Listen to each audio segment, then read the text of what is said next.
Estamos de vuelta aquí en No hay Derecho, lo anuncié antes de irme a la pausa, más temprano también cuando hacía mis comentarios, Gustavo Gorriti ya está en comunicación con nosotros. Él es, como ustedes saben, director de IL Reporteros y sin lugar a duda uno de los periodistas más importantes que hay en nuestro país. Y vamos a hablar con él sobre qué cosa es lo que está pasando en nuestro país. No estamos afrontando una crisis cualquiera, hay, digamos, riesgos sustantivos que no estamos advirtiendo debidamente, que tienen que ver con el funcionamiento básico del sistema democrático. Y esta historia, que digamos tiene un componente coyuntural, por supuesto, que ha sido muy bien amplificado en los últimos días, va a tener un desenlace. Y hay que tener una lectura, por supuesto, legal, constitucional, judicial, fiscal, inevitable. Pero también hay que ver y hacer, ojalá con algo de profundidad, una lectura política y social de cuál va a ser el desenlace de esto que hace ya una buena cantidad de meses estamos administrando. Y qué mejor que Gustavo para que pueda, digamos, entrelazar estas dos cosas que son inevitables y darnos a conocer cuál es su mirada y qué escenarios prevés se están construyendo con todo esto. Gustavo, qué gusto saludarte, muy buenos días. Muchísimas gracias por Buenos conversar con días, nosotros. Glatzer. Un placer. No, el gusto y el placer es nuestro. Gustavo, quisiera yo comenzar pidiéndote, por favor, si nos puedes hacer un comentario, primero sobre la situación real del presidente de la República en términos políticos y en términos legales, de cara a lo que en ambos ámbitos se le imputa hoy día. En el caso de, por supuesto, lo político, una persona que no ha cumplido y no está haciendo un buen gobierno, y por el otro lado, todo lo que día a día se viene conociendo, que está acumulándose ya en 7 carpetas fiscales de cara a eventuales o sistemática participación en casos de corrupción y otros derivados de estas mismas. Si yo te tendría que preguntar, el presidente de la República en esos ámbitos, ¿cómo está? ¿Tú qué nos dirías? Para después preguntarte, por supuesto, si la manera como se está buscando atacar eso que tú seguramente vas a referir es la correcta o tiene otras finalidades. Bueno, en este caso el aspecto político y el aspecto legal están profundamente entrelazados.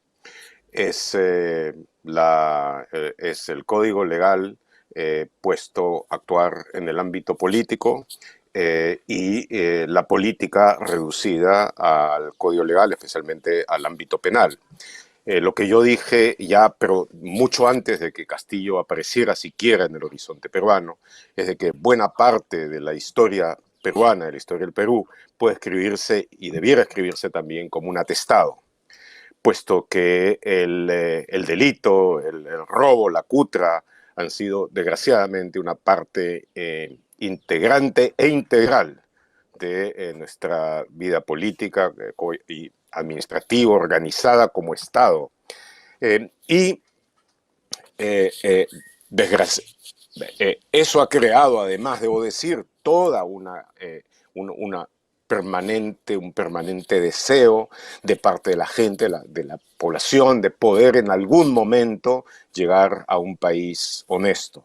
Nos hemos acercado en algunos momentos a ello y luego ha habido otros retrocesos fuertes, violentos, el último de los cuales ha sido cuando se lograron avances inéditos en la lucha contra la corrupción, en los casos Lavallato y Lavajuez fundamentalmente, que después, mezclados con la contraofensiva de los sectores afectados por el develamiento de su corrupción y, desgraciadamente, el factor terriblemente traumático que tuvo la peste, la pandemia sobre nosotros, significaron un retroceso y un regreso al pantanal.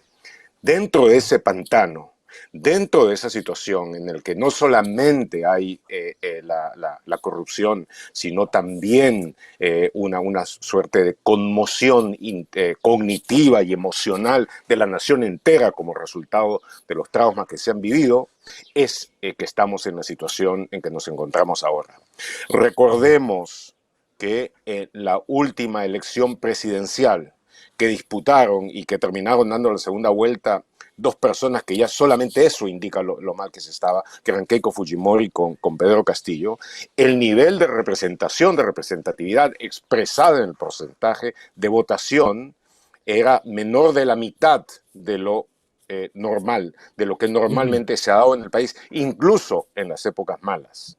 Entonces, dentro de esa situación es que llegó también como una suerte de búsqueda desesperada de soluciones, como se ha dado en momentos así, como cuando en la época del cólera, cuando estaba Fujimori, llegó Joao Teixeira a tratar a hacer curaciones supuestamente mágicas que fueron utilizadas plenamente en su momento por el gobierno de entonces.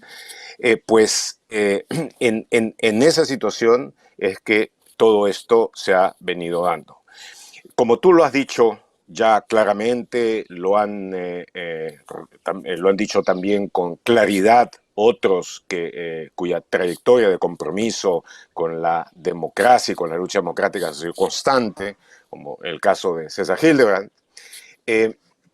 Como ha sucedido en eso, pues no hay ninguna duda de que Castillo, de que el presidente Pedro Castillo tiene casos de corrupción reales, que son potencialmente graves, aunque en términos de dimensión representen lo que ya se ha dicho muchas veces, la comparación de la banda del Choclito con una mafia organizada. Pero el hecho de que no importa cuán ineficiente se sea, no importa cuán torpe se sea, incluso en el acto de robar, el hecho concreto de que se lo haya hecho y de que se haya utilizado en la estructura del Estado para hacerlo, igualmente lo convierte en delito, lo convierte en crimen.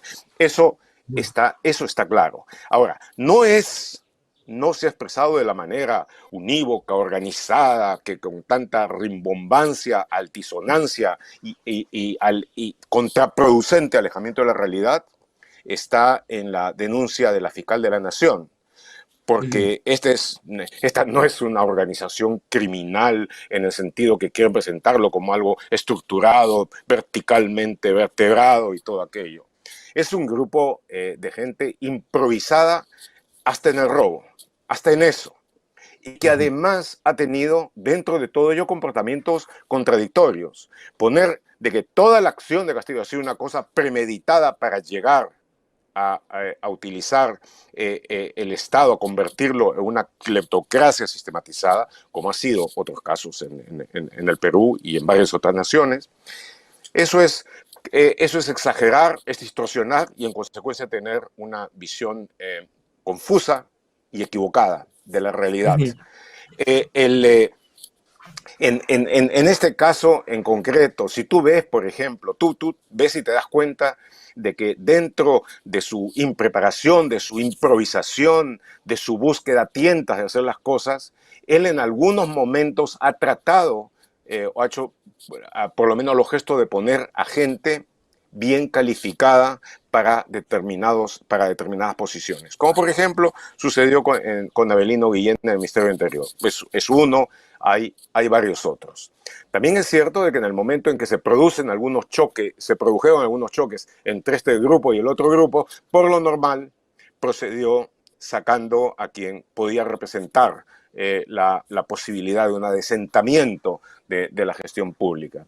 Pero es una cuestión contradictoria en la que nada funciona realmente bien.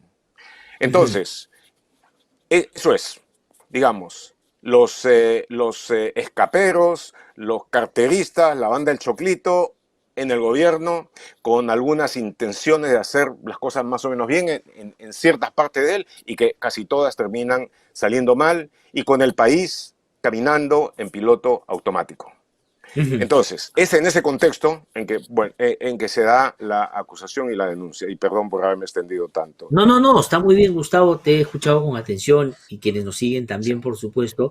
Y sobre eso quería pedirte que puedas desarrollar alguna de las cosas que tú has dicho, porque efectivamente tú partes de lo que creo que debe ser el punto de partida para todos. Los actos de corrupción y de robo y de criminalidad organizada que se puedan presentar en el poder o no dependen, digamos, probablemente en términos de ética y moral con la dimensión y el tamaño de lo que se roba, sino que nadie debe llegar a robar. Pero sin embargo, en el tratamiento que tú has señalado, ya más fiscal, judicial, pero también en los medios de comunicación, parecería que la lectura es otro. Debes tú haber escuchado en los últimos días, tú que has Sí, parecería, investigado mucho al perdona, régimen.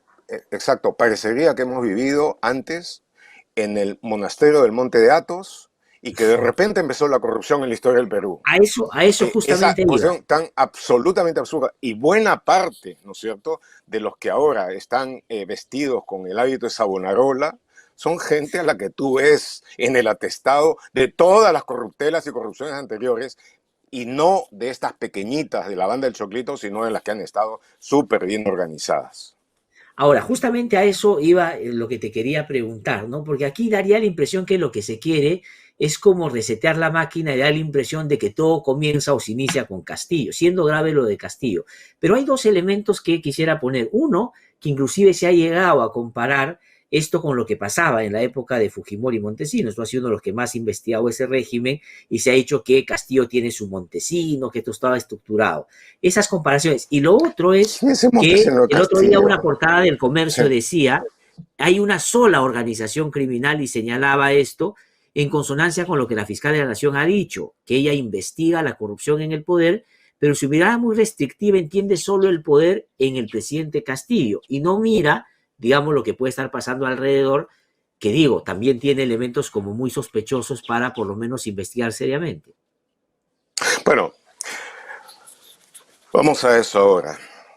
Primero, la sola definición de el grupo que ha constituido la fiscal de la Nación, la corrupción en el poder. ¿Qué quiere decir ella por el poder?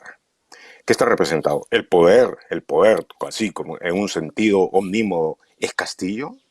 Castillo es una de las personas con menos poder que hay ahora en el Perú. Es una persona que no tiene capacidad casi de actuar. Está más asustado que perro en moto, que está constantemente sometido a todo tipo de acosos y limitaciones. Entran y salen de Palacio buscando a su cuñada, buscando esto, buscando el otro. Se le deshacen todas las mentirijillas y las coartadas de un momento al otro. Sus principales compinches, sus cómplices y aquellos que tuvieron, yo creo, también un papel fundamental en empujarlo y en llevarlo a la cutra. Gente como Pacheco, Karelin López, Beder, todos están todos ahorita delatando en una forma tal como para evitar sus propias culpas y echárselas a él. Es una persona que si poder es potencia, Castillo en este momento es un ejemplo de impotencia y de búsqueda de supervivencia a cualquier costa. Y a tal nivel se ha llegado de que aunque él tiene una popularidad baja, veintitantos, veintimuchos, veintipocos por ciento, dependiendo del momento, me imagino que ahora va a bajar, pero de que un Congreso que tiene los dígitos de un solo dígito bajo aprobación, 8%, 7%, y que es tan repudiado por la población que cuando se pregunta si es que están de acuerdo con que salga Castillo y se quede el Congreso, menos del 3% está a favor de esa solución, de que ese Congreso se erija, ¿no es cierto? Donde si tú haces un repaso por quienes lo constituyen, verdaderamente tienes allá una serie de personas que pueden candidatear con serias posibilidades como delegados de un pabellón en Lurigancho. De que esa gente sean las que esté guiando supuestamente la lucha por la moralidad y que ante esa gente la fiscal de la Nación con una denuncia que se centra exclusivamente en esa angosta parte de la realidad del poder que es Castillo, busque hacerle esa denuncia cuyo objetivo es facilitar la transmisión del poder en forma tal de que caiga Castillo y asuma quien sea designado por el Congreso, sin tener que llamar a nuevas elecciones, ¿no es cierto? Que eso se presente como una lucha en contra de la corrupción es, en el mejor de los casos, un intento de estafa y un insulto pleno a la inteligencia del pueblo y la opinión pública, que está, por supuesto, llevado y manejado en una suerte de coalizativa. Este es un concepto de ciencia política que es muy importante, en una coalición negativa como pocas veces se ha visto, excepto en ciertos momentos, en los momentos cuando tenía más poder la dictadura de Fujimori y Montesinos, donde la prensa cartelizada está con una voz unívoca esencialmente, llevando a cabo campañas en donde tú ves de la coincidencia de títulos, de portadas, etcétera, que te hacen recordar exactamente a cómo estábamos en la última parte de los 90. Y de que eso se presente como parte de una noble lucha anticorrupción, realmente, digamos, en el mejor de los casos es un pésimo chiste, pero en realidad no lo es. Es Ajá. una maniobra que toma la lucha anticorrupción como un pretexto para llevar a cabo un cambio en el poder, para sacar al patético presidente que tenemos y poner a algo peor a través de eso. Eso es, en pocas palabras, la situación que hay. Podemos analizar ahora parte de, si tú quieres, parte de la denuncia, parte de la Sí. investigación policial que acompaña, pero en el fondo es claramente eso lo que se está buscando. Y nada de aquello va con los intereses del pueblo y sobre todo con los intereses de la democracia en el Perú. Entonces, No, lo primero que yo tengo... Sí, perdón. sí. Adelante, No, adelante, Blas. y te decía era que, y nada tiene que ver lamentablemente con lo que se invoca, es decir, no es la lucha contra la corrupción lo que mueve, sino esta especie de pretexto coartada, porque además la fiscal de la Nación termina trasladando el desenlace al Congreso de la República, que ya sabemos qué vocación tiene y qué objetivo quiere conseguir. Pero Gustavo, te propongo una cosa, ¿qué te parece si vamos a un cortecito muy breve y regresamos para seguir conversando sobre esto que tú has mencionado? Vamos a entrar al asunto legal, por supuesto, pero todavía hay elementos que creo sobre la parte política sería bueno siga desarrollando. Así que una pausa breve, si me permites, y Con regresamos en un gusto. ratito aquí en No hay Derecho. Estoy conversando con Gustavo Gorriti, usted lo está escuchando aquí siempre con la claridad que lo caracteriza. Así que una pausa y regreso en un ratito. Estamos de vuelta aquí en No hay Derecho. Estoy conversando con Gustavo Gorriti, periodista, director de Idela Reporteros. También quiero dar a conocer que Idela Reporteros está transmitiendo la conversación, así que nos pueden seguir también a través de sus redes sociales. Gustavo, mencionabas tú hace un rato que la fiscal de la Nación, además nueva en el cargo, porque no tiene muchos meses liderando, digamos, el trabajo en el Ministerio Público, se ha constituido desde tu lectura en, digamos, una pieza fundamental en un armatoste que es, digamos, producto de una especie de concertación o su ánimo, digamos, como ella lo ha expresado en varias conferencias y presentaciones que ha hecho, de luchar a toda costa contra la corrupción en el poder, caracterizándolo, como tú has dicho, la ha llevado a, de repente, sin ser parte de eso, contribuir a un escenario que puede terminar siendo políticamente, como tú bien has mencionado, también más peligroso todavía. Yo veo en esto, yo veo en esto una coordinación. No voy a hacer como hacen ellos, a sacar de esto inmediatamente una hipótesis de organización criminal, etcétera, pero sí es una evidente coordinación. Creo que ya ha salido alguna información sobre cuál es, en el fondo, la estrategia. La estrategia es poder necesitar un número mucho menor de votos para poder sacar al presidente de su puesto y hacerlo de manera tal de que no sea necesario llamar a elecciones. Porque si tú lo suspendes sin plazo, sin edía, entonces lo que estás consiguiendo es básicamente la posibilidad de permanecer en el poder todo el tiempo que quieras. Mientras supuestamente se lleven a cabo las investigaciones, sabemos con bastante claridad cuánto duran esas investigaciones, especialmente cuando se quiere que duren un determinado tiempo. De manera de que para mí eso es muy claro, y cuando se escuchan buena parte de las opiniones de los abogados cuyo criterio se va formando de acuerdo con el interés que los mueva, en muchos casos desgraciadamente, entonces tú te das cuenta de esto.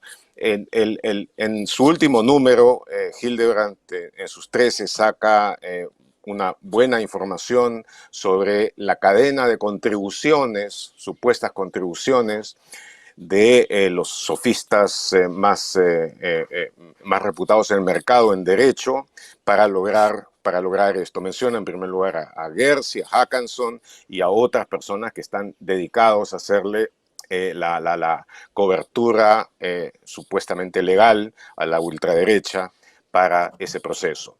Entonces, Ajá. yo creo que se trata básicamente de eso, es haber hecho en muy poco tiempo, haber concentrado todos los esfuerzos en hacer una acusación, una denuncia que sea lo más altisonante, rimbombante posible, para presentarlo como si fuera algo que ya el país no puede aguantar por un momento más y que en consecuencia lo que tiene que hacer el Congreso es suspenderlo para que se pueda seguir a cabo con las investigaciones y mientras tanto asuma la persona designada por el Congreso. Entonces, Ujú. si tú te pones a ver dentro de ello cuál es la realidad en la que se va a dar, por supuesto, en una circunstancia como esa, se va a dar una gran debilidad dentro del gobierno, va a haber asumido uno de los líderes fundamentales de la ultraderecha, que es Rafael López Aliaga, la alcaldía de Lima. Él tiene como su modelo dentro de lo que quiere hacer a Bukele, el de El Salvador. Y aunque acá en el Perú se sabe de que nadie antes ha podido saltar de la alcaldía a la presidencia, pues en El Salvador Bukele sí lo hizo y utilizó la alcaldía eficazmente para lograr la presidencia. Si él, que ya está reclamando facultades de gobierno dentro de la alcaldía, lo va a pedir a través del Congreso, cuya facción de derecha domina completamente, entonces va a lograr hacerlo. Va a haber una pugna por las medidas más demagógicas posibles, pero que tengan fuerza, y en un contexto de crisis se va a buscar tener cada vez más control sobre el poder, incluso antes de haber logrado asumir la presidencia. Y por supuesto, si uno piensa de que va a salir la fiscal de la Nación a decir de que López Aliaga está investigado por lavado de activos, está investigado por lo que ha hecho con sus offshores, está investigado por todo eso, uno realmente le recomiendo que no contengan la respiración para esperar eso, porque eso definitivamente no va a suceder. Entonces, ante esta denuncia, que ha sido acompañada por, de nuevo, cosas rimbombantes de la fiscal, como decir, la corrupción cuando usa el poder es abominable, etc. La respuesta es sí, tienes toda la razón, Ujú. es abominable, pero esa es una realidad de 360 grados. Esa no es una realidad de 45 grados que se enfoca digamos, en el patético inquilino de Palacio de Gobierno, reducido básicamente a la impotencia. Esa es una realidad que comprende a todos los otros actores, que comprende a buena parte de los que está utilizando esto para reciclarse y dejar de lado sus responsabilidades y sus culpas en el caso Lavallato, en el caso Ujú. Lavajuez. Todos aquellos que vieron amenazado el poder cartelizado que habían tenido cuando todas estas investigaciones salieron a la luz y tuvieron que enfrentar sus responsabilidades. Para todos ellos ahora es facilísimo tener como pararrayos, como cabeza de turco, al presidente Castillo, que de nuevo tiene que rendir todas las cuentas que tiene que rendir, pero esas cuentas son una parte, y no son la parte Ujú. mayor, ni Sí. mucho Eh, menos, de todas las cuentas que hay que rendir respecto a la corrupción. Sí, Gustavo, quisiera regresar un ratito porque me he quedado pensando en lo que tú has dicho en torno a el escenario que se puede venir si es que acceden al poder por una vía no legítima quienes perdieron el último proceso electoral. Y tú has citado a López Aliaga que desde la Municipalidad de Lima va efectivamente generar, digamos, una especie de aplanadora para tratar de llegar y saltar luego a la presidencia de la República. Pero estoy pensando en que eventualmente, si las cosas están como están y después de que saquen a Dina Boluarte, sobre lo cual te voy a preguntar también, porque la van a sacar de todas maneras, sería más o menos este esquema. Te lo voy a describir para que tú opines sobre todo lo que yo o vemos, ¿no? Primero, William Zapata sería presidente de la República. La presidenta del Congreso sería Marta Moyano. El Tribunal Constitucional lo ha elegido este Congreso con muchas afinidades, por supuesto. Patricia Benavides sería fiscal de la Nación por 3 años más. López Aliaga, alcalde de Lima, el defensor del pueblo lo eligen la próxima semana a la medida de ese sector también, y el presidente de la Corte Suprema será elegido en el diciembre próximo, y tengo la impresión que saldría alguien más o menos afín también a ese sector. Y entonces la pregunta es, ya no habría digamos, ninguna contención, ninguna institución que pueda contener lo que se les ocurra a ellos hacer en el ejercicio del poder absoluto, por decirlo de algún modo. Hoy van a empezar casi de inmediato a hacer legislaciones y campañas y que van a estar dirigidas a sentar su fuerza en el poder,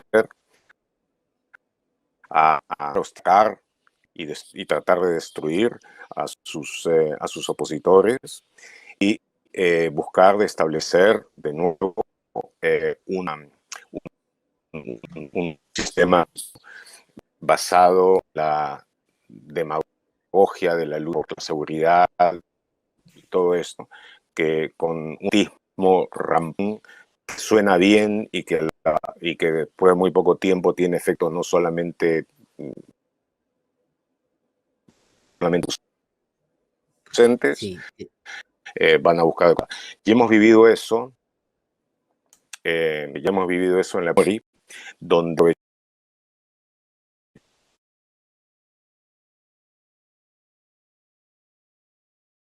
Sí, tenemos un problema de comunicación con Gustavo. Lamentablemente parece que el servicio de internet que tiene es un poco defectuoso. Vamos a tratar de recuperar la comunicación. Está Gustavo y como ustedes han notado, por supuesto, es bueno escuchar su mirada, su reflexión. Alguien que además ha estado y está directamente vinculado probablemente a las investigaciones más importantes que ha habido en materia de criminalidad organizada y corrupción en el Perú en los últimos tiempos. Incorporo en ese paquete grande a lo que pasaba con el Fujimorato. Fujimori y Montesinos tenían en la lista de enemigos principales a Gustavo Gorriti justamente por el impacto, la relevancia y, por supuesto, la presencia que él tuvo por los develamientos que hizo en el marco del funcionamiento de esa dictadura. Y después ha investigado en torno a otros temas también, pero a propósito de dos casos sumamente importantes, como el caso Lavallato y Lava Juez, a muchos de los que hoy día están reclamando justicia y buscando se centre solo la atención en el gobierno del presidente Castillo, que elementos de corrupción hay significativos y que por supuesto tienen que investigarse y sancionarse muy severamente, pero sin desatender ni resetear todo lo otro que también en el funcionamiento de la corrupción probablemente ha sido mucho más en el funcionamiento del mecanismo, ¿no? Entonces, creo que eso es bien importante. Ha dicho que el Ministerio Público también es parte de ese juego y ha terminado, digamos, generando todo este ambiente que, de manera pomposa y espectacular y con muchos juegos artificiales, que son producto de la cobertura que le dan los medios de comunicación también, más comprometidos con la causa y el objetivo político que hay detrás que por ser fieles a los principios del periodismo, terminan pues poniendo esto en una dimensión que por supuesto en comparación con los otros no tiene, lo que no quiere decir que, como bien ha referido Gustavo, no existan los casos, y estos tienen que ser sancionados severamente. Y por supuesto el malestar que genera Pedro Castillo en la presidencia, no solo por su inacción o su acción indebida en torno a inclusive querer obstaculizar la justicia y los actos de corrupción en los que puede haberse metido, son asuntos repudiables y que dan cuenta de una persona que mintió y traicionó a quienes creyeron en él. Pero, digamos, hay que señalar eso, hay que obrar y actuar en coherencia y en consecuencia con eso, pero hay que hacerlo bien, porque finalmente, si no, lo único que va a servir con esto es convalidar lo que los opositores políticos, disfrazados hoy de luchadores contra la corrupción, quieren y siempre han querido, que es llegar al poder bajo cualquier forma. Y esta red abogadil, ¿no es cierto?, ficha con muchos abogados y estudios súper renombrados y conocidos y con mucha influencia en el sistema de justicia, hoy día están abocados en disfrazarlo de la fiscal de la nación o a decorar o edulcorarlo, ¿no? Ponerlo como pera en dulce para que el Congreso tenga, supuestamente, comillas, todos los argumentos para que esto sea irrefutable. Pero ese sector abogadil, digamos, al que se le ha metido mucha plata en los últimos tiempos, ya tiene un evento previo, un antecedente. Y es, acuérdense ustedes, los que trataron de decir que había fraude donde no hubo. Pero ni siquiera con todo lo que le metieron a eso pudieron conseguir ese objetivo, que muy temprano después de que Castillo llegara al poder, pusieron en marcha también, que es el tema de la vacancia. Y ahora tienen lo de la fiscal de la Nación. Sí, voy a ir a una pausa, regreso un instante, estamos aquí en No Derecho No Se Muere. Estamos de vuelta aquí en No Hay Derecho. Estamos conversando con Gustavo Gorriti, que todavía está con nosotros. Hemos tenido algunas dificultades técnicas previas que espero se hayan superado para seguir escuchándolo con mucho interés, como están haciendo ustedes, que muy generosamente nos están siguiendo a esta hora de la mañana. Gustavo había hecho notar de que hay también ya en el marco de cómo llevar a la práctica lo que la Fiscal de la Nación le ha pedido al Congreso, muchos abogados, algunos muy bien sintonizados, por supuesto, a esa causa, tratando de darle una cobertura de legalidad y legitimidad para darle al Congreso de la República la pera en dulce para que éste pueda hacer la fiesta que quiere hacer hace tiempo, que es bajar al presidente de la República. Pero el antecedente, Gustavo, es lo que hicieron en la época de las elecciones, porque ese mismo grupo de abogados fue el que reclamó el fraude, pero no tuvieron necesariamente el resultado que hubiesen querido. ¿Tú cómo ves lo que va a hacer el Congreso de la República? Porque hemos hablado de las consecuencias, pero ¿tú crees que ahora es más viable que antes una vacancia o una suspensión en los términos que tú has mencionado? Es decir, que hayan logrado, con lo que han sacado los medios los últimos días, más adhesión para esta causa, o que hayan asustado lo suficiente a algunos congresistas como para que no voten en contra como hicieron en los dos momentos previos? Es posible, pues toda la campaña está dirigida en ese aspecto y si tú ves, por ejemplo, el informe policial que acompaña a la denuncia fiscal y también parte de la denuncia fiscal, cuando se habla de los niños, por ejemplo, de Acción Popular y los que en términos generales han votado en contra de la vacancia Castillo, se utiliza el voto en contra de la vacancia casi como una prueba de complicidad, lo cual es absolutamente inaceptable. Pues primero, es torpe, como investigación no dice nada. Y, por ejemplo, aparte de los llamados niños, se menciona a Sigrid Bazán y se menciona el hecho de que ella habría propuesto a una persona para desempeñar el Ministerio de la Mujer, al presidente Castillo, y después habría votado en contra de la vacancia como una especie de prueba, o por lo menos indicio fuerte, de que hay un grado de complicidad o corrupción. Eso es una estupidez. En primer lugar, el factor político, el funcionamiento político entre los poderes, en cualquier nación de la Tierra que tenga una democracia más o menos funcional, representa constantemente el estar en diálogo y en muchos casos estar en negociaciones. En las democracias parlamentarias en especial, cuando hay partidos pequeños, como sucedió en Alemania Occidental, cuando era Alemania Occidental, muchísimo tiempo, y como sucede en varias otras, en Italia y en Israel, pequeños partidos tienen más o menos la clave de inclinar la votación a lo que puede dar la permanencia o salida de un gobierno, pues los dirigentes de esos partidos suelen exigir, suelen pedir una determinada compensación que normalmente está unida a su representatividad y al partido. Algún ministerio, alguna representación que está por encima de lo que representa de masa de votantes, y es así, y lo obtienen, y lo logran. Cuando es delito, es cuando, si piden una ventaja indebida, un soborno, cualquiera de esas cosas, ahí es delito. Pero si utilizan su fuerza política dentro de la negociación y en muchos casos de la pugna que se da dentro de una democracia, pues es una realidad, se hace y es legítimo dentro de la práctica. En Estados Unidos, cuando se trata de lograr el empate, especialmente cuando las votaciones son cerradas entre republicanos y demócratas y hay uno o dos o tres votos que pueden decidir esto, la acción del presidente de hablar con esos representantes, sus senadores, y lo de estos de negociar los términos de su voto, que normalmente tiene que ver de nuevo con asuntos vinculados con su representación o con proyectos que buscan de sacar adelante, se da.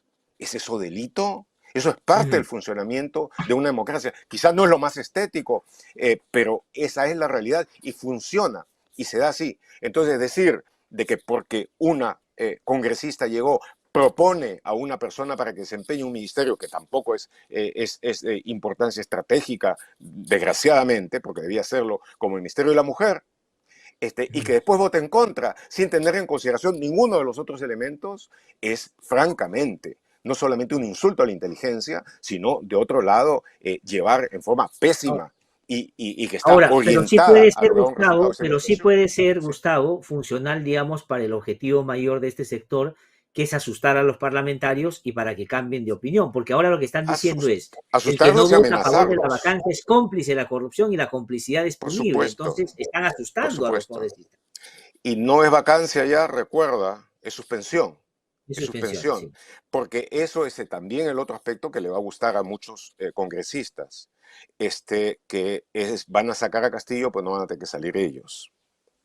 Entonces, aquí lo que se está dando también en el Congreso es esa cuestión absolutamente paradójica, increíble, de que tú tienes a la ultraderecha invocando tratados internacionales que, según ellos ahora, tienen fuerza constitucional y que obligan al Perú a ir en contra de la Constitución que ellos aprobaron. Y están hablando de interpretar y de cambiar así, pues solamente por una interpretación inmediata, basado en lo que digan a los periódicos que están dentro de la campaña, algunos abogados, en el sentido de que un artículo constitucional puede ser variado, interpretado de acuerdo con las necesidades. Ellos que hablaban de la Constitución sacrosanta que supuestamente había traído todos los supuestos beneficios que según ellos trajo al Perú. Ahora sí, eso se puede dejar de lado. Ahora sí, los tratados internacionales tienen un valor excepcional. Entonces, tú te dices, si están dispuestos incluso a utilizar su constitución como trapo de piso para lograr lo que quieren, pues significa que ellos tienen aparentemente mucho en juego. Pero el hecho es de que realmente debe entenderse que buena parte de la llamada investigación y de la denuncia es funcional al propósito de intimidar, presionar y de buscar lograr una masa de votación para el objetivo que tienen. Reconozcamos con claridad de que este es un gobierno, el de Castillo, que no merece continuar. Reconozcamos de que es tan ineficiente, tan incapaz, además de corrupto. Y eso sí hay que decir también de que varias de las cosas que se han logrado en esta investigación, sobre todo merced a la confesión de los colaboradores eficaces que fueron cómplices centrales en esto, por supuesto, son confesiones que están muy direccionadas, dirigidas hacia un objetivo, pero que después de todo sacan datos importantes. Así es. Pero que sacar a Castillo para que entre la gente del Congreso es sencillamente pasar de una situación mala a otra muchísimo peor, poner en riesgo la ya muy amenazada democracia que tenemos y ponerla en un camino casi seguro a caer en una deriva hacia el autoritarismo de la ultraderecha. Eso yo creo que debe estar absolutamente claro y pienso de que la única manera, la única forma que va a haber de enfrentarlo es como se ha logrado antes en todas las jornadas en las que se logró defender la democracia. Es Con la calle decir, con movilizada. la movilización de la gente, con una Así es. diferencia ahora, de que no puede ser una movilización de 3 o 4 días, tiene que ser una cosa permanente. Y tiene que ser una movilización que busque defender la democracia. No queremos de que en una circunstancia de crisis, por la desesperación que hay, se termine votando por cualquier cosa y terminemos o con un fascismo de derecha o con un fascismo de izquierda. que Así en es. todos los casos Eso, significaría realmente precipitarnos al vacío institucional, al vacío democrático, significaría además, y sonará así también medio altisonante, pero es verdad, renunciar a los valores fundamentales que hace nuestra nación. Nuestra nación nació abocada a los valores de la libertad, a los valores de la democracia, a los valores del individuo, a la tolerancia. Y si permitimos de que estas conspiraciones finalmente terminen llevando a la ultraderecha al poder, entonces vamos a no solamente hacer un daño tremendo a nosotros, a las generaciones futuras, porque esto, si llega a tener éxito, va a ser el inicio de una noche sí, sí, larga no, no, de la que va a llegan para costar mucho quedarse. salir. No, sin duda, llegan para quedarse y efectivamente no van a tener no solo ningún control, sino van a avasallar con todos aquellos que entiendan es un obstáculo para justamente mantener sus propósitos siempre vigentes, ¿no? Gustavo, quisiera, digamos, en esta última parte, porque tú decías hay que revisar Uh un -huh. poco la parte legal también, si podemos compartir con quienes nos siguen un extracto de una entrevista muy interesante que yo recomiendo a quienes nos siguen, va a ser difundida en nuestros medios también, que hizo Ernesto de la Jara, nuestro gran amigo, a Eloy Espinosa Saldaña, ex vicepresidente del Tribunal Constitucional y un constitucionalista pues muy conocido y reputado, que tiene que ver justamente con cómo lo ha encaminado la fiscal de la Nación, digamos, los elementos que ha encontrado, ¿no? Él dice que no es esa vía la apropiada y parecería que está más bien abocado a lo que tú has mencionado. Vamos a escuchar eso y después comentamos también con Gustavo. Así que, no sé, vamos a escucharlo, por favor. Yo creo que hay muchas razones por las cuales la fiscal se está precipitando, algunas incluso que tienen que ver con su entorno familiar. Entonces, yo lo que hubiese hecho en el caso de ella es abrir al juicio político porque ahí no necesita certezas. Y yo no hubiera pedido que se inaplique un artículo de la Constitución porque, primero, los congresos no tienen competencia para inaplicar artículos de una Constitución. Los congresos tienen competencia para reformar un texto constitucional y todos sabemos cuál es el procedimiento, el del 206. Dos legislaturas o una legislatura y referéndum, y ahí estamos hablando de un año tranquilamente teniendo que esperar esa situación. Pero claro, la fiscal empuja y no solamente está empujando al Congreso, que no quiere a Castillo, sino a la Corte Suprema. Y la Corte Suprema, como tú bien dices, tampoco en 200 años ha dejado de aplicar un artículo de la Constitución, por lo cual Ya. es una muy difícil. Bueno, ahí está Eloy Espinosa Saldaña, ¿no? Planteando la inviabilidad, digamos, de lo que ha hecho la Fiscal de la Nación en términos de lo que pide modificar, que es el 200, el artículo 117 de la Constitución, ¿no?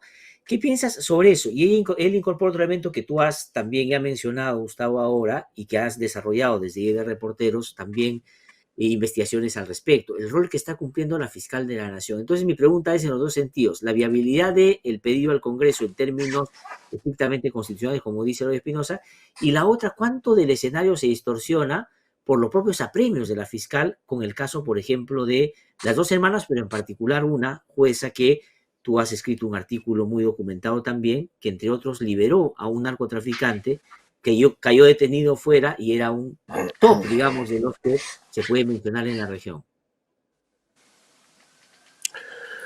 Vamos a empezar vamos a empezar por lo último. Eh, la fiscal de la Nación menciona de que su propósito es una suerte de cruzada en la lucha contra la corrupción, contra todo lo abominable que esto tiene. Y como ya lo he dicho antes, lo que habría que decirle es de que tiene razón, pero que este es un principio de 360 grados de alcance y de llegada. Y naturalmente es una cosa que se aplica a su propia circunstancia. Entonces, si es que lucha, como dice que lucha contra la corrupción, ¿cómo es que descabezó, decapitó la investigación fiscal que se estaba realizando sobre las muy serias acusaciones contra su hermana, la jueza superior Emma Benavides, de no solamente haberle dado libertad a los miembros principales de la organización dentro de la que estaba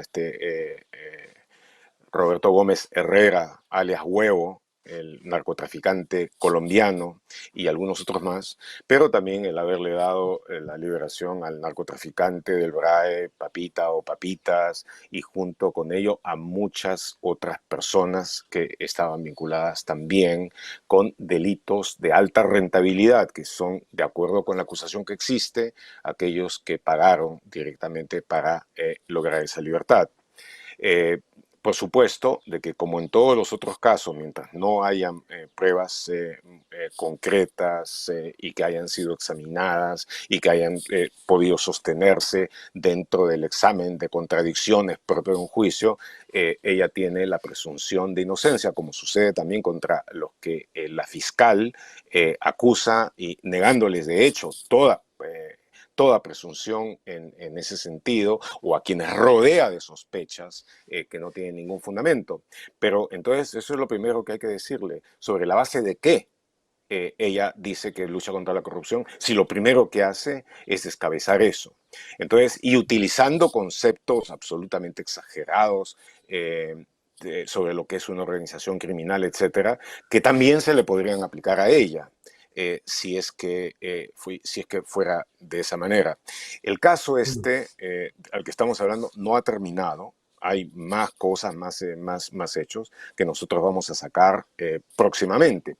Y luego se va a decir, algunos de los que han renunciado a su honestidad intelectual para lograr cuanto antes esto, van a decir o se van a referir a lo que algunos han dicho, una, entre comillas, sucia campaña de ataque en contra de la fiscal de la Nación. Yo no me refiero, no voy a comentar en absoluto las acusaciones que han hecho abogados de parte, etc. En este caso, lo que ha habido es una investigación periodística, que ha sido una investigación periodística hecha con todo el rigor necesario para sacar a la luz cuestiones que tienen y que son necesarias de verse,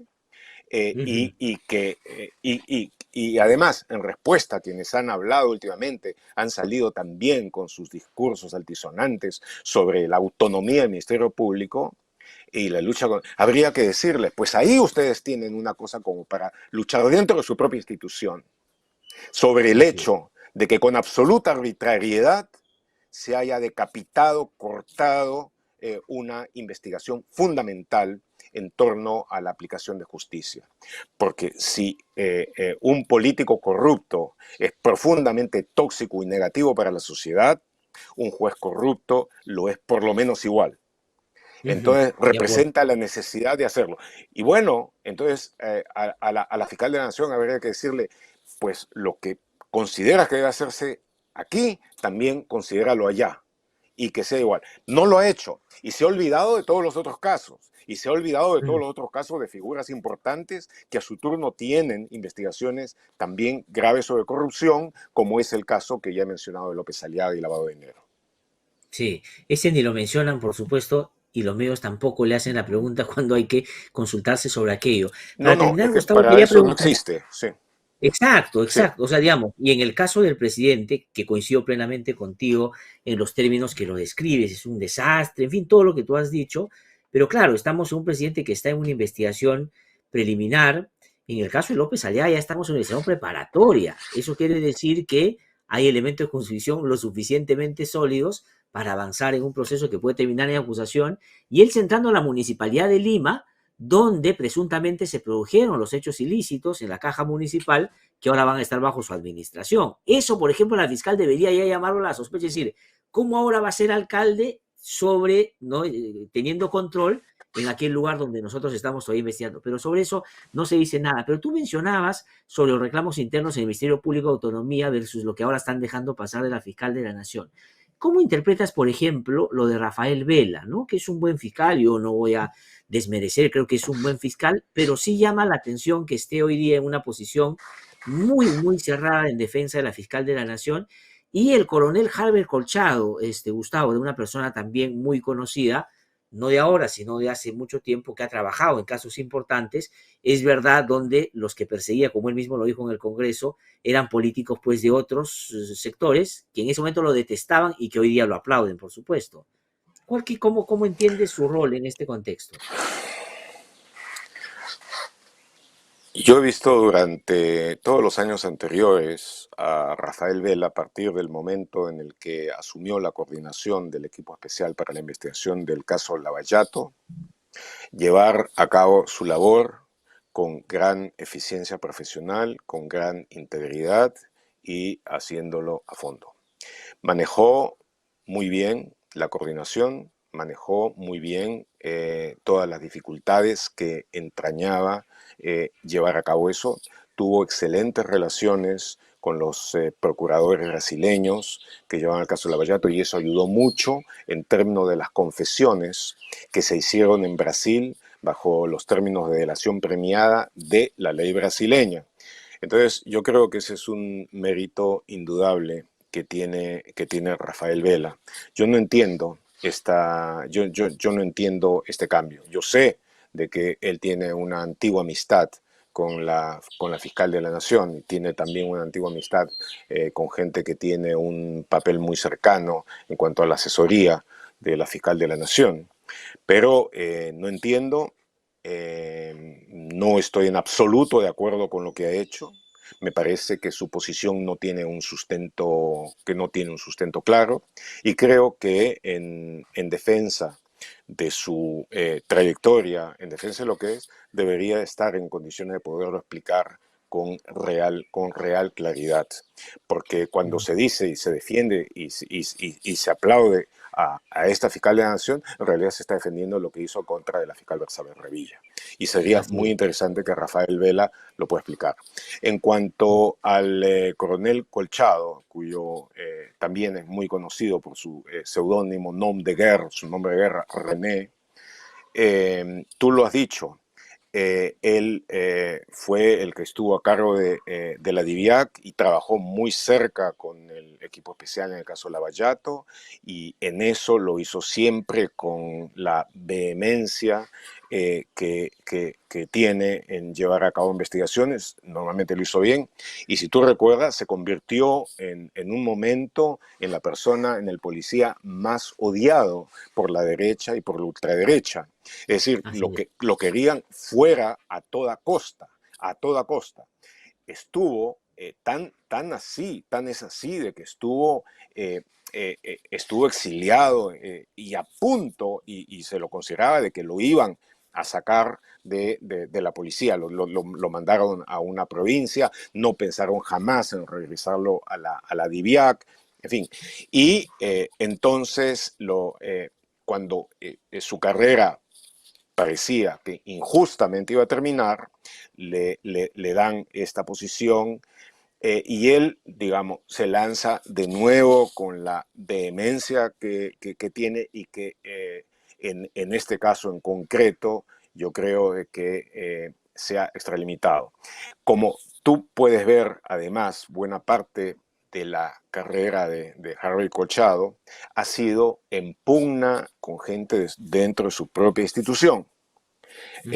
con Siempre. algunos de los cuales gente que ha estado en la Digimin y que ha estado en otras cosas, gente que ha estado en inteligencia, con algunos de los cuales tiene peleas de mucho tiempo y que son profundas, a fondo, etcétera. Esas guerras civiles que hay dentro de la policía, especialmente dentro de ciertos grupos, son uno de los factores que necesita conocerse más para poderse explicar lo que realmente hay.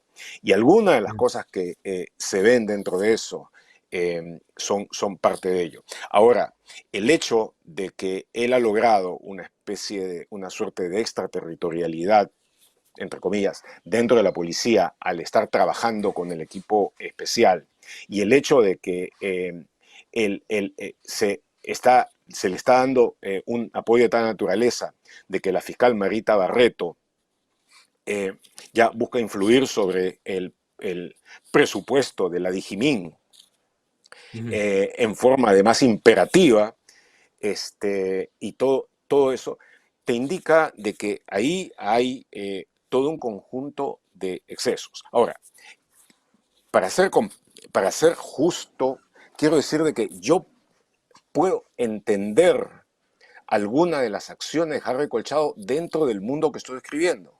Las guerras internas, las pugnas que se han dado a lo largo de muchos años y de muchos casos, porque ellos se vuelven a encontrar, primero en un caso, después en el otro, después en el siguiente. Así es. Y el hecho de toda esta gente de que ha estado a punto de quedarse con la cabeza de Harry Colchado en la mano. Entonces, él tiene ahora una posibilidad de salir fortalecido y la está utilizando a fondo.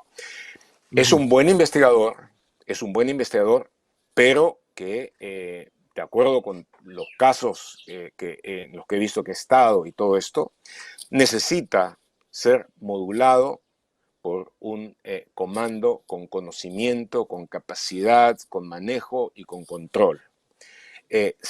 Si Colchado tiene eso, entonces va a rendir muy bien.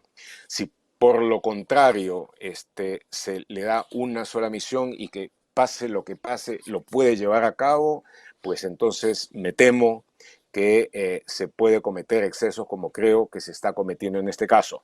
Pero, repito, hay que entenderlo a Colchado En el marco de las en su disputas que hay. contexto. Y así como ahora lo aplauden por este caso, la ultraderecha, por lo que mañana, si lleva otro, lo van a volver a detestar tanto como lo detestaban el 2016, 17 y 18.